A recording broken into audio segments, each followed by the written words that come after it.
Si Juan Ponce Enrile ay isang tanyag na politiko at abogado sa Pilipinas. Kilala sa kanyang mahabang serbisyo sa gobyerno at sa pagiging isa sa mga pangunahing personalidad sa politika ng bansa. Sa kasalukuyan, si Juan Ponce Enrile ang Chief Presidential Legal Counsel ni Pangulong Ferdinand Bongbong Marcos Jr. Si Juan Furaganan Ponce Enrile ay pinanganak noong Pebrero 14, 1924 sa Gonzaga, Cagayan sa Pilipinas. Nagtapos siya ng bata sa Universidad ng Pilipinas noong 1948 at pumasa sa bar examination noong sumunod na taon. Nagtapos siya bilang isang cum laude. Nagsimula ang kanyang karera sa gobyerno bilang isang pampublikong abogado at nagsilbing legal counsel para sa ilang mga ahensya ng pamahalaan. Noong 1966, inihalal siya bilang kinatawan ng ikalawang distrito ng Cagayan sa Kongreso ng Pilipinas. Sa panahong ito, nakamit niya ang pagkakaalam sa larangan ng batas at pampublikong serbisyo.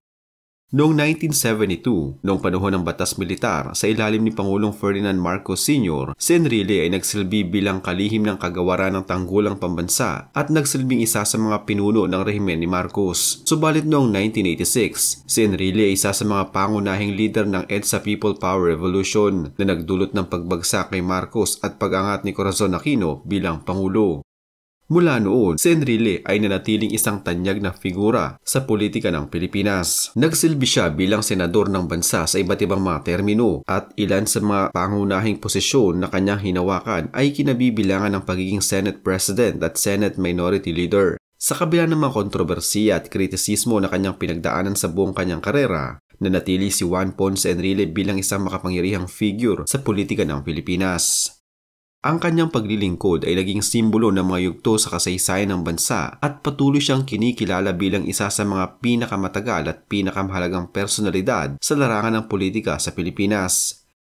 Si Juan Ponce Enrile ay isang tanyag na politiko sa Pilipinas na may mahabang kasaysayan ng paglilingkod sa gobyerno. Bilang isang senador at dating kalihim ng tanggulang pambansa noong panahon ng diktadorya ni Ferdinand Marcos Sr., nakilala si Enrile sa pagiging may malalim na kaalaman sa batas at sa kanyang pagiging may malawak na impluwensya sa paglikha ng mga batas. Kahit na hindi eksklusibong nakaakibat sa kanyang pagpasa ng mga batas, ilan sa mga mahalagang batas na naipasa noong kanyang panunungkulan bilang senador ay maaaring kinabibilangan ng The Comprehensive Dangerous Drugs Act of 2002 o ang Republic Act No. 9165, the Anti-Plunder Law o Republic Act No. 7080, the Renewable Energy Act of 2008 o Republic Act No. 9513, the Anti-Torture Act of 2009 o Republic Act No. 9745, the Philippine Competition Act o Republic Act No. 10667 at marami pang iba.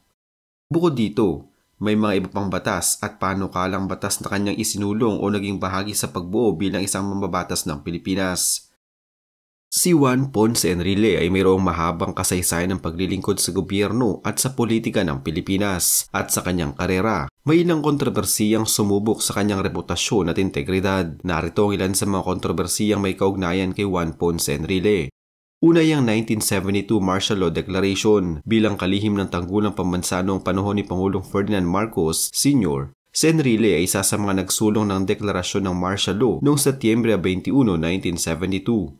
May mga alegasyon na nagsilbing isang false flag operation ng pag-atake sa kanya sa Plaza Miranda noong 1971 upang magbigay ng dahilan sa pagdeklara ng martial law. Pangalawa ay ang alleged involvement in human rights violation. Bilang bahagi ng rehimen ni Marcos, may mga alegasyon din na si Enrile ay sangkot sa mga paglabag sa karapatang pantao at pang-aabuso ng kapangyarihan. Pangatlo yung allegations of corruption. Mayroong mga ulat at alegasyon sangkot si Enrile sa korupsyon at pandarambong ng yaman ng bayan sa panahon ng kanyang panunungkulan sa gobyerno. Ipinahayag ng ilang mga whistleblower na siya ay sangkot sa mga transaksyon na may kaugnayan sa pork barrel scam at iba pang mga katiwalian. Pang-apat ay ang involvement in coup attempts. Si Enrile ay nadawit din sa mga ilang coup attempts laban sa administrasyon ng mga sumunod na pangulo pagkatapos ng pagbagsak ni Marcos. May mga aligasyon na siya ay nagtago sa kampo ng mga rebeldeng militar noong mga panahong ito at nagsulong ng destabilisasyon laban sa mga nakaupo sa kapangyarihan. Ilan lamang yan at marami pang iba.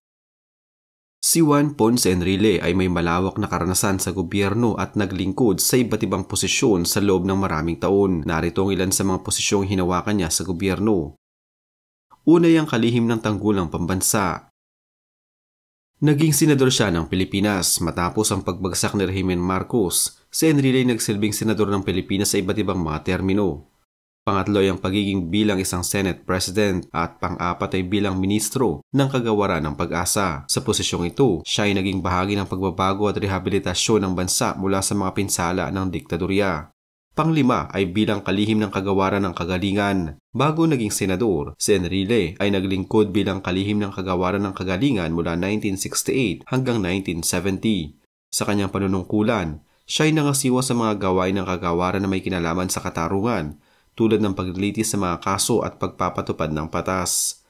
Alam niyo ba mga paps na sa sobrang tanda ni Juan Ponce Enrile, inabutan pala niya lahat ng mga naging pangulo ng Pilipinas. Noong nakaraang Pebrero lamang, nag-celebrate si Enrile ng kanyang ika-101 taong kaarawan. Dahil ipinanganak si Enrile noong 1924, hindi niya naabutan ang pamumuno ng pinakaunang kinikilalang pangulo ng bansa. Gayunpaman, naaabutan pa niya itong buhay. Sa katunayan ay nasa 40 years old na umano si Enrile nang mamatay si Aguinaldo noong 1964.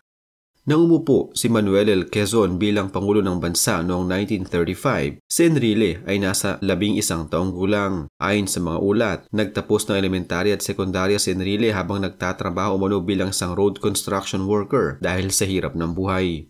Pagkatapos ng kanyang high school, tinulungan siya ng kanyang tatay na si Don Alfonso Enrile para makapagtapos ng kolehiyo. Inabutan niya si Manuel L. Quezon, Jose Laurel at Sergio Osmeña Sr. Sa panahon ni Manuel Rojas, ay nag-aaral si Enrile ng Associate in Arts sa Ateneo de Manila kung saan nagtapos siya bilang cum laude noong 1945.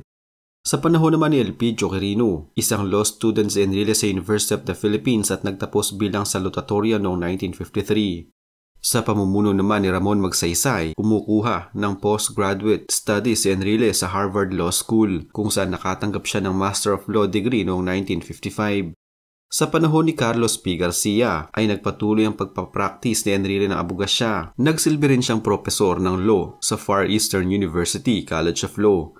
Sa panahon ni Diosdado Macapagal, nagpatuloy ang pagiging propesor ni Enrile hanggang 1964 at abogado hanggang 1966. Noong panahon naman ni Ferdinand Marcos Sr., nagsimula ang karera ni Enrile sa public service kung saan nagsilbi siya bilang Undersecretary of Department of Finance, Chairman ng Board of Directors ng Philippine National Bank, naging acting head din siya ng Insurance Commission, acting commissioner ng Customs. Bukod dito, naitalaga rin siya bilang isang acting secretary ng finance at chairman ng Monetary Board of the Central Bank of the Philippines.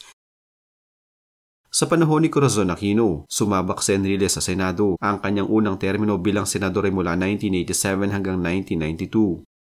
Sa panahon ni Fidel Ramos, nagsilbi naman dito si Enrile bilang mamabatas ng Kamara mula 1992 hanggang 1995.